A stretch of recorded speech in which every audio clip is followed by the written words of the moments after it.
10 देखेंगे। 53 क्वेश्चन। मेरे सपने बहुत बड़े हैं, मैं सफल होना चाहता हूँ। कोई अगर हमारी कंपनी के बारे में कहता है कि ये लोगों को बिल्कुल बनाने की स्कीम बताने पर तुल जाते हैं, तो मुझे अपने आप पर काबू नहीं होता। आप बिल्कुल सही कह रहे हैं। मैं आपकी भावनाओं को अच्छी तरह से समझ सकता हूँ। इस व्यवसाय की एक ही चुनौती, चैलेंज है कि आप लोगों की नकारात्मक प्रतिक्रिया के प्रति संवेदनशील होने की बजाय संवेदनहीन हो जाना सीख जाए। समाज में नकारात्मक लोगों की भरमार है। लोगों का अहम इस बात से बड़ा संतुष्ट होता है जब वे किसी बात के लिए ना कहते हैं। आपने भी महसूस किया होगा कि जब कोई किसी बात के लिए ना कहता है तो जोर देकर कहता है, पर जब हाँ कहता है तो मरी मरी सी आवाज़ में कहता है।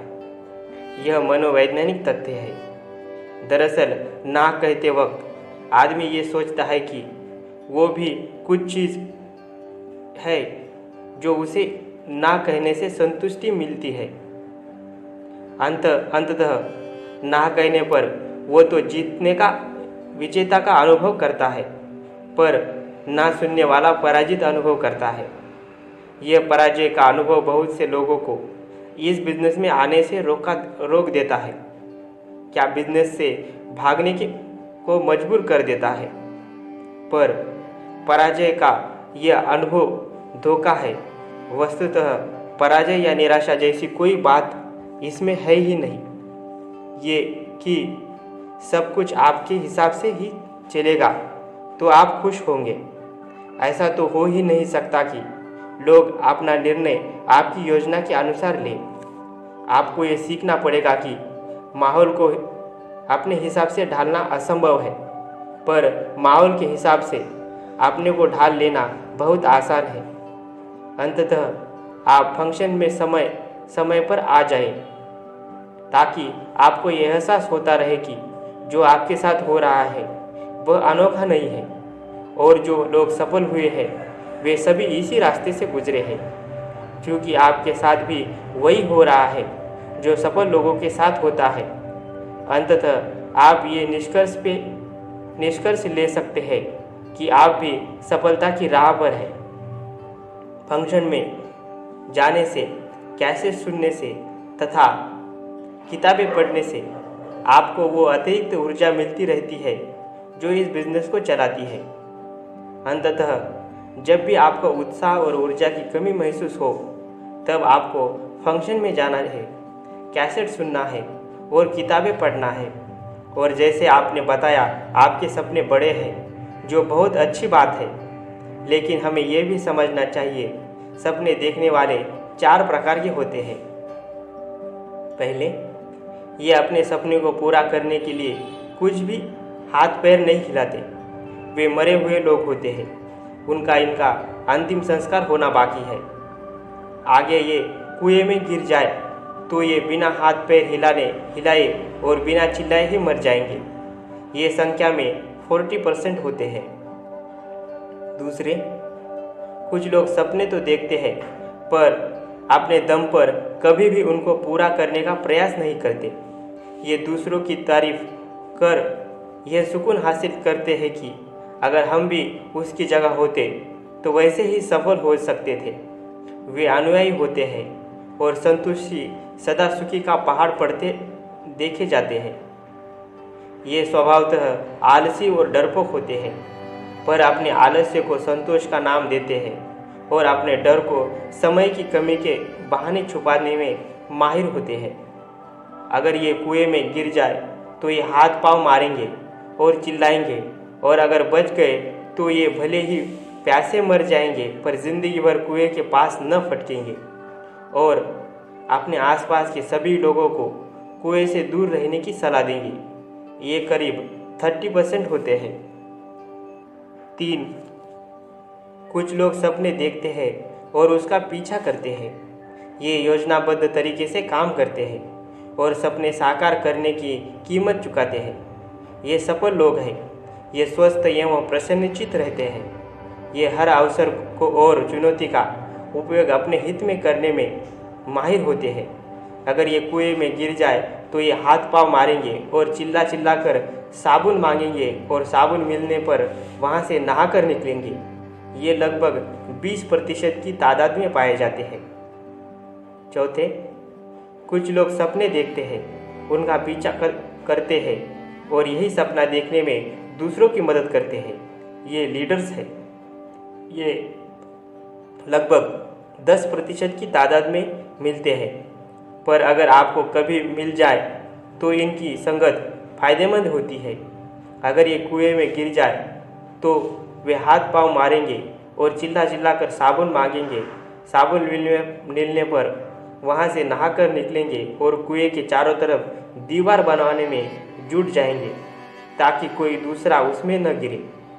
ऊपर के 2 श्रेणियों के 70% लोगों को ये अजीब नज़र आते हैं। इन्हें लोग सपनों का सौदागर कहकर मजाक उड़ाते हैं, पर ये उनकी परवाह नहीं करते क्योंकि वह उनकी श्रेणी जान चुके हैं। 54, इस बात की क्या गारंटी है कि डायरेक्ट सेलिंग बिजनेस का हर स्वतंत्र उद्यमी सफल हो जाएगा? लोगों के मन में ऐसे सवाल आना स्वाभाविक है। इसीलिए मुझे भी ऐसा ही लगा था, लेकिन बाद में पता चला कि गारंटी देने वाले आदमी की खुद की गारंटी नहीं होती, तो वह बिजनेस की क्या गारंटी दे सकता है। इस मामले में हम स्पष्ट कहना चाहेंगे कि सफलता के लिए तैयार होंगे, उन्हीं को सफलता मिलेगी और हर व्यक्ति इसे प्राप्त कर सकता है। हर वह आदमी जो सफलता चाहता है उसे पहले इसके लिए तैयार होना होगा, अपना दृष्टिकोण बदलना होगा, फिर अवसरों को देखना होगा और उनका प्रयोग करना प्रारंभ करना होगा और विश्वास करना होगा कि वह सफल हो सकता है, क्योंकि वह कोई ऐसा कार्य नहीं करने जा रहा है जो पहले किसी ने नहीं किया हो। वह तो वही कार्य करने जा रहा है जिस कार्य को पहले ही हजारों लोग कर चुके हैं और लगातार कर रहे हैं। यहाँ पर कम बुद्धि की वजह से कोई सफल नहीं होता है, लेकिन अति बुद्धिमानी से ज़रूर हो सकता है। 55, हम आम करियर या पारंपरिक व्यवसाय में रहते हुए इस व्यवसाय को चलाने में किस तरह तालमेल बैठा सकते हैं? आप बिल्कुल सही कह रहे हैं। मुझे भी ऐसा ही लगता था लेकिन जब मेरे स्पॉन्सर ने बताया कि वह अपने समय का प्रयोग करने में कितना योग्य होता है, जो हम सभी को समय समान मात्रा में दिया गया है। इस व्यवसाय की प्रकृति ही ऐसी है कि व्यक्ति अपनी नौकरी के साथ साथ स्वतंत्र उद्यमियों का नेटवर्क विकसित कर सकता है। प्रारंभ में आमदनी इतनी अधिक नहीं होती है कि लोग अपनी पूर्णकालीन नौकरी से मिलने वाली आमदनी को छोड़ सकें।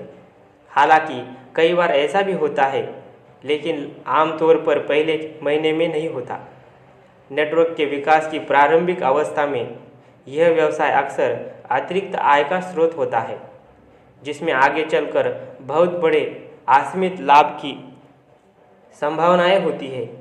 जो उद्यमी लगन और समर्पण से मेहनत करते हैं, स्पष्ट है उनके विकास की गति अधिक तेज होती है। जब अच्छी तरह विकसित नेटवर्क बना ले और नौकरी से ज़्यादा आमदनी प्राप्त करने लगे, तो उसके बाद वह नौकरी या पारंपरिक व्यवसाय से इस्तीफा दे सकते हैं। 56, क्या मैं ये बिज़नेस कर सकता हूँ? मेरा तो बिज़नेस करने का नेचर ही नहीं है। जी, आप बिल्कुल कर सकते हैं। यह जो बिज़नेस है केवल 3 काम करने का है: select the product, use the products, promote the product. इस प्रकार का कार्य तो हम अनजाने में नींद में सोते हुए भी कर रहे होते हैं, बिना सोचे समझे, बिल्कुल कि स्वाभाविक और स्वचालित ढंग से। इतना ही नहीं, आप यह व्यवसाय उन बहुत से लोगों के लिए कर रहे हैं जिनसे आप मिले भी नहीं हैं। जी हाँ, ये आप ही है। बहुत सी चीज़ों के प्रिय उपभोक्ता, आप जो भी चीज़ प्रयोग करते हैं तो किसी न किसी का व्यवसाय तो बढ़ता ही है।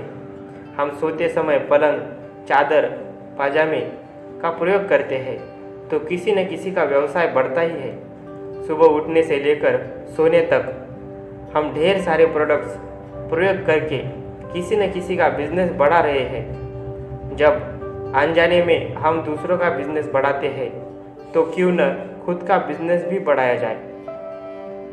57, मैं तो ज़्यादा पढ़ा लिखा नहीं हूँ, क्या मैं ये बिजनेस कर पाऊँगा? आपका सवाल जायज़ है। पहले मैं भी यही समझता था कि इस बिजनेस को करने के लिए हमें पहले से बहुत शिक्षित या क्वालिफाइड होने की ज़रूरत है, लेकिन बाद में पता चला कि ऐसा कुछ नहीं है।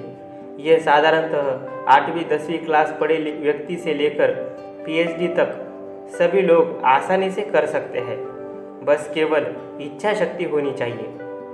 उदाहरण के तौर पर हम इस पुस्तक में अचीवर गैलरी में देख सकते हैं 40% लोग ऐसे हैं जो स्नातक का या डिग्री धारक नहीं है। वैसे भी पूरी दुनिया या टॉप अमीर का सर्वे करते तो पता चलता है कि 20% से ज़्यादा धन कुबेर केवल प्राथमिक या माध्यमिक लेवल तक ही पढ़े हैं। और फिर भी विश्व की जानी मानी हस्तियां हैं। पूरी दुनिया में 10 साल तक सबसे अमीर रहने वाले मिस्टर बिल गेट्स को तो जानते ही है, जो पढ़ाई बीच में छोड़ चुके थे। इसके अलावा मैं आपको याद दिलाना चाहूँगा कि लाभ में सहभागी बनने के लिए यह आवश्यक नहीं कि आप किसी खोज, आविष्कार या विचार के रचयिता हो। उदाहरण के लिए आमा कैलेंडर ने कोका कोला का फार्मूला स्वयं नहीं सोचा था, उन्होंने यह फार्मूला खरीदा था और इसे लोकप्रिय बनाने में सफल हुए थे। हेनरी फोर्ड ने कार का इंजन का आविष्कार नहीं किया था, लेकिन वे मोटर उद्योग के पितामह बन गए और उन्होंने बहुत धन कमाया। रे क्रॉक ने बर्गर बेचकर बहुत सी संपत्ति इकट्ठी की, हालांकि उन्होंने मैकडोनाल्ड भाइयों से बर्गर की बिक्री और उत्पादन का लाइसेंस ही खरीदा था। बिल गेट्स ने पर्सनल कंप्यूटर का आविष्कार नहीं किया था। ये आविष्कार तो स्टीव जॉब्स और स्टीफन वाजियाक ने किया था, लेकिन इस उद्योग की प्रसिद्धि और अपार संपत्ति गेट्स को मिली। हाँ, इसमें कोई संदेह नहीं है कि अगर हम आधुनिक प्रगति से कोई लाभ कमाना चाहते हैं तो हमें अपने आँख कान खुले रखने की ज़रूरत है और लगातार हो रहे नए विकास पर पैनी दृष्टि रखने की आवश्यकता है। 58, कितना अच्छा होता अगर हम MLM कंपनी प्लान, फोल्डर, किताब, ब्रोशर, वीडियो, ऑडियो टेप्स और वीडियो DVD आदि लोगों को फ्री में दे देते। आप बिल्कुल सही बोल रहे हैं। मुझे भी शुरुआत में ऐसा ही लगा था, लेकिन बाद में मुझे पता चला कि स्वतंत्र उद्यमी का ओहदा बदलकर निर्भर तनख्वाह वाले कर्मचारी का हो जाएगा। ये तो फिर दोबारा नौकर और मालिक वाली बात आ गई। और कल्पना करें, हमारे great upline leader Sanjay Jain ji अगर उस समय फ्री की किताब आदि लेने के चक्कर में रहते तो आज कुछ ही सालों में कई करोड़ों की आमदनी ले पाते क्या? बिल्कुल नहीं, नौकर ही बनकर रह जाते। इसीलिए हमारी कंपनी धन्य है जो हमें फ्री में ऊपर लिखी चीज़ें ना देकर हमें एक स्वतंत्र उद्यमी को अहदा प्रदान कर रही है, जो हमारा जन्मसिद्ध अधिकार है। शरीर से एक कांटा निकालना है तो दूसरा कांटा डालना पड़ता है, वैसे ही बड़ी रकम कमाना है तो छोटा सा निवेश तो करना ही पड़ता। 59, मुझे डर है कि मेरा अपने परिवार के साथ संपर्क समाप्त हो जाएगा और मैं इससे नज़रअंदाज करने लगूंगा। क्या आप मुझे यह बताने की कोशिश कर रहे हैं कि आप नौकरी करने जाते समय अपने पति और पत्नी और बच्चों को साथ लेकर जाते हैं, उन्हें सारे दिन अपनी गोद में बिठाते हैं और उन्हें लोरियां सुनाते हैं? मैं MLM तंत्र में काम करने वाले कई परिवारों को जानता हूँ जिसके पारिवारिक संबंध MLM के कारण बेहतर हो गए हैं। उनके संबंधों में दयालुता, खुशी और प्रेम दोबारा लौट आया है। 60 मैं ऐसा क्या करूं जो मुझे सफलता दिला दे, क्योंकि समय तो थोड़ा ही है। क्या आप बॉस बनने में सक्षम हैं? क्या आप आत्म अनुशासन उत्पन्न कर सकते हैं?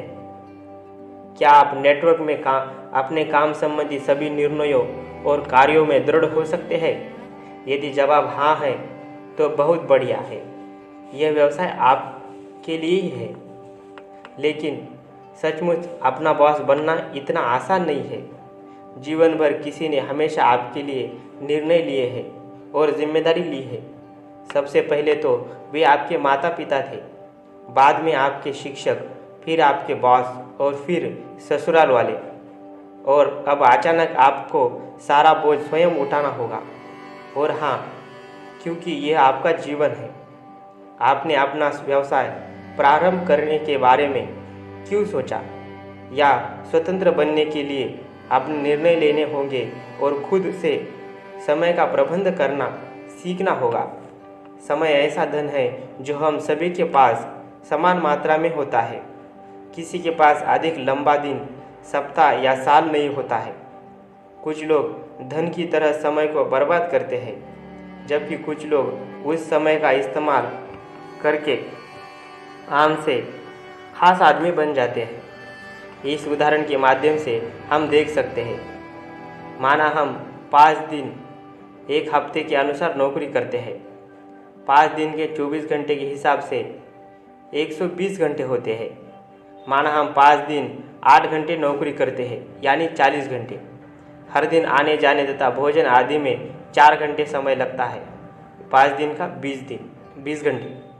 हर दिन घर के काम आदि में 4 घंटे समय लगता है। 5 दिन का 20 घंटे। हर दिन सोने के लिए 8 घंटे समय लगता है, यानी 5 दिन का 40 घंटे। घंटे इस प्रकार 40, 20, 20, 40 यानी 120 घंटे सप्ताह में निश्चित होते हैं। लेकिन हम ये मान लेते हैं कि 100 की जगह 105 घंटे का समय खर्च होता है। तो भी इस गणना के अनुसार हर सप्ते टोटल 120 - 105 यानी 15 घंटे बचते हैं, जिन्हें हम खाली समय की श्रेणी में रख सकते हैं। अब हमें काम के दिनों के अलावा बाकी दिनों को भी जोड़कर देखना चाहिए, जिसमें हमारी संवैधानिक छुट्टियां भी शामिल है। साल में 52 संडेज है और 52 सैटरडे है। साल में कम से कम 18 गैजेटेड हॉलीडेज सरकारी जॉब या सेना में है तो आपके लिए वार्षिक अवकाश, casual leaves 30 days, annual leaves 60 days. इसीलिए बहुत से लोग जो सरकारी नौकरी या सेना में नौकरी करते हुए मैट्रिक से AA, MBA या और बड़ी बड़ी मास्टर डिग्रियां प्राप्त कर लेते हैं और अपनी योग्यता बढ़ा लेते हैं। यह बात अलग है कि उन्हें नौकरी में रहते हुए उनका कोई खास फ़ायदा नहीं होता है, लेकिन रिटायरमेंट के बाद तो इसका प्रयोग तो होता ही है। ऐसे ही अगर हम खुद का बॉस बनने की ठान लें और 3 से 5 साल में सक्सेस सपोर्ट सिस्टम की डायमंड डिग्री ले लें, तो आगे आने वाली पीढ़ियाँ भी करोड़पति पैदा